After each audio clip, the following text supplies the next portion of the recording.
Hiroshima और Nagasaki पर atomic bomb का हमला दूसरे विश्व युद्ध की देन था। दूसरा विश्व युद्ध अलायंस पावर्स और एक्सिस पावर्स के बीच लड़ा गया था।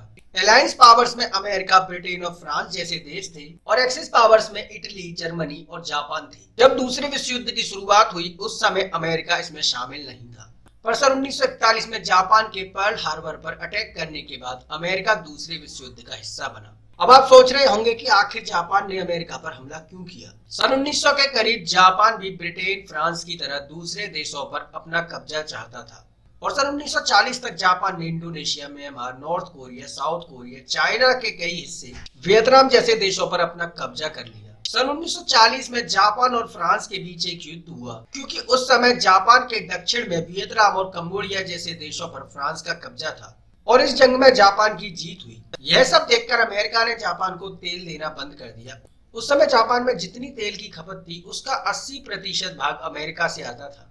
ऐसा अमेरिका ने इसलिए किया क्योंकि जापान उस समय जर्मनी के साथ था। अमेरिका ने सोचा कि शायद ऐसा करने से जापान दूसरे देशों पर हमला करना बंद कर दे, पर जापान नहीं रुका। उसने दूसरे रास्ते अपनाए। उस समय मलेशिया और इंडोनेशिया में भी तेल का भंडार था, पर समस्या यह थी कि मलेशिया में ब्रिटिशर्स का राज था और इंडोनेशिया में डचेस का राज था। जापान ग्रेटर एशिया का सपना लेकर सभी देशों पर अपना कब्जा चाहता था और एशिया में फिलीपींस भी आता है। उस समय फिलीपींस पर अमेरिका का कब्जा था, मतलब अगर फिलीपींस पर जापान हमला करता तो वह लड़ाई सीधी सीधी अमेरिका से होती। इसके बाद जापान ने सोचा कि अमेरिका के हमला करने से पहले ही हम अमेरिका के मिलिट्री बेसिस पे हमला करें, जिससे अमेरिका कमजोर हो जाए। और 7 दिसंबर सन 1941 को जापान अमेरिका के पर्ल हार्बर पर अटैक करता है। इसमें हजारों सैनिकों की जान गई और लगभग 188 एयरक्राफ्ट पूरी तरह से नष्ट हो गए। इसके बाद अमेरिका दूसरे विश्व युद्ध का हिस्सा बना। अगर आप दूसरे विश्व युद्ध को डिटेल से जानना चाहते हैं तो उसका लिंक डिस्क्रिप्शन बॉक्स में दिया हुआ है। विश्व युद्ध में एक ऐसा वक्त आया जब हिटलर की मृत्यु के बाद जर्मनी, इटली जैसे देश सरेंडर करते हैं, पर जापान नहीं करता। इसके बाद अमेरिका और जापान के बीच लड़ाई लड़ी गई, जिसे बैटल ऑफ ओकिनावा का नाम दिया गया। ये जंग 1 अप्रैल सन 1945 से 23 जून सन 1945 तक लड़ी गई। इस जंग में अमेरिका के बहुत से सैनिकों की जान गई और जापान के लगभग लाखों सैनिक मारे गए, पर इसके बाद भी जापान सरेंडर करने को तैयार नहीं था। तो अमेरिका और उसके एलाइज जापान को हराने का कुछ नया तरीका सोचते हैं। इसी समय 12 अप्रैल सन 1945 को अमेरिका के राष्ट्रपति फ्रैंकलिन डी रोजवेल्ट की मृत्यु हो जाती है और उपराष्ट्रपति हैरी ट्राइमैन को अमेरिका का नया राष्ट्रपति बनाया जाता है। उस समय यूएस मिलिट्री एक सीक्रेट प्रोजेक्ट पर काम कर रही थी जिसका नाम मैनहट्टन था। इस प्रोजेक्ट में दुनिया का पहला एटॉम बॉम्ब बनाया जा रहा था। 16 जुलाई सन 1945 को इस बॉम्ब का परीक्षण मैक्सिको में किया गया, जो सक्सेसफुल रहा। 26 जुलाई सन 1945 को पोस्टम डिक्लेरेशन किया जाता है, जिसमें जापान से सरेंडर करने के लिए बोला जाता है, पर जापान इसे रिजेक्ट कर देता है।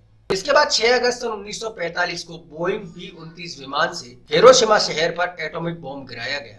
जो बॉम्ब हिरोशिमा शहर पर गिराया गया था उसका नाम लिटिल बॉय था। इस बॉम्ब को गिरते ही हजारों लोग भाप बन गए और जो लोग हमले में बचे थे वह यह बताते हैं कि सब खत्म होने के बाद आसमान में काला धुआं दिखाई दे रहा था। जो लोग इस हमले में बचे उनमें से ज्यादातर रेडिएशन के शिकार हुए। इतना भयानक मंजर देखने के बाद भी जापान सरेंडर करने को तैयार नहीं था। तो 9 अगस्त सन 1945 को अमेरिका नागासाकी पर एक और बॉम्ब गिराता है, जिसका नाम फैटमैन था।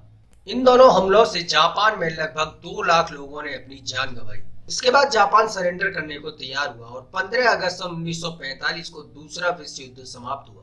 वैसे बहुत से एक्सपर्ट यह भी मानते हैं कि अमेरिका को जापान पर बॉम्ब गिराने की जरूरत नहीं थी, क्योंकि जापान पर जहां एक तरफ से अमेरिका हमला कर रहा था, वहीं दूसरी तरफ से सोवियत यूनियन हमला कर रहा था। ये इतिहास की एक ऐसी घटना है जिसे भुलाया नहीं जा सकता। अब इसका जिम्मेदार कौन था, अमेरिका या जापान, यह सोचने वाली बात है। वैसे आपको क्या लगता है कि जापान पर एटम बॉम्ब गिराना सही था या नहीं? अपनी राय हमें कमेंट सेक्शन में जरूर बताएं।